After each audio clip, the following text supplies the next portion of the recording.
Recently, at the community where my family is from, there was a woman who went missing. They spent weeks and weeks and weeks trying to find her. Outside of the community, there was nothing about her at all. I think it's important to let the kids know that as Indigenous women, we're important and that we're going to be looking for them and supporting them.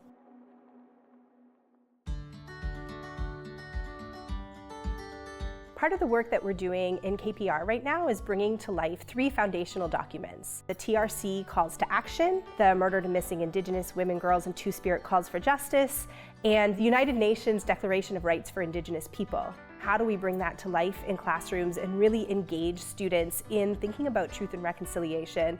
Native Women's Association of Canada started the Faceless Dolls Project. It's just meant to give a physical representation of confirmed cases of missing and murdered Indigenous women and girls. And so the Faceless Dolls Project came to be to link back to the National Inquiry, as well as honoring the Ontario Native Women's Association, the Native Women's Association of Canada, as well as all of the friendship centers who are honoring the women.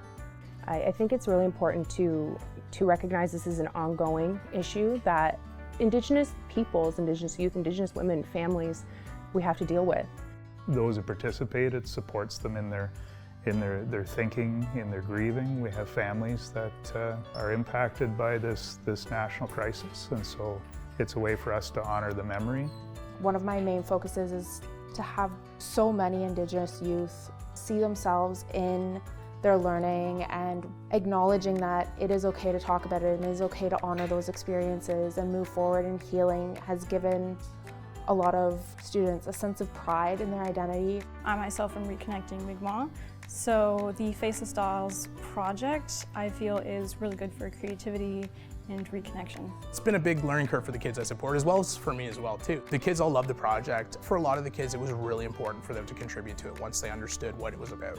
Their takeaway is how do we keep our women safe? How do we honor women? Our women are our life givers, they take care of the water, and so they hold life, they breathe life, and they carry life. There is space in that Faceless Dolls Project for all identities of Indigenous people to be represented. It's a project that you can work with any age group. For the younger students, it really provided them a sense of looking at how diverse we as Indigenous people are and how important it is that we're taking care of the women and children in our lives. And then for older students, we were able to grasp into those tougher conversations about the reality that Indigenous women and girls face. When students are engaging through an art-based project that is non-appropriative, you can have the conversation about the harm and also have the conversation about beauty and resilience at the same time.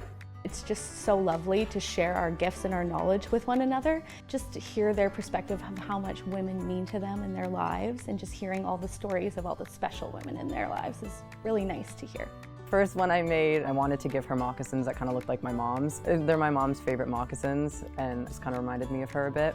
I just really liked this dress and these buttons, so I put them together.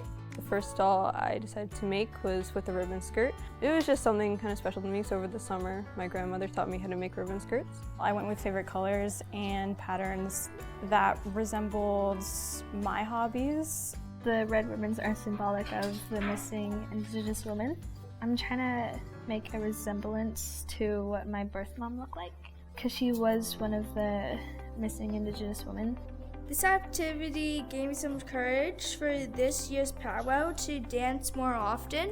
Students need to understand that they have a right to healthcare, a right to education, a right to justice, a right to safety, and what does that look like at home, at school, in the community. I think we can build respect by just celebrating our differences. I think it opens the door for them to feel comfortable and safe because we start off our sessions by them celebrating who they are and what makes them different.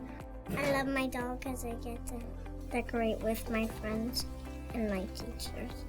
It is nice to be in a room full of other Native students and just feeling more community than I had before.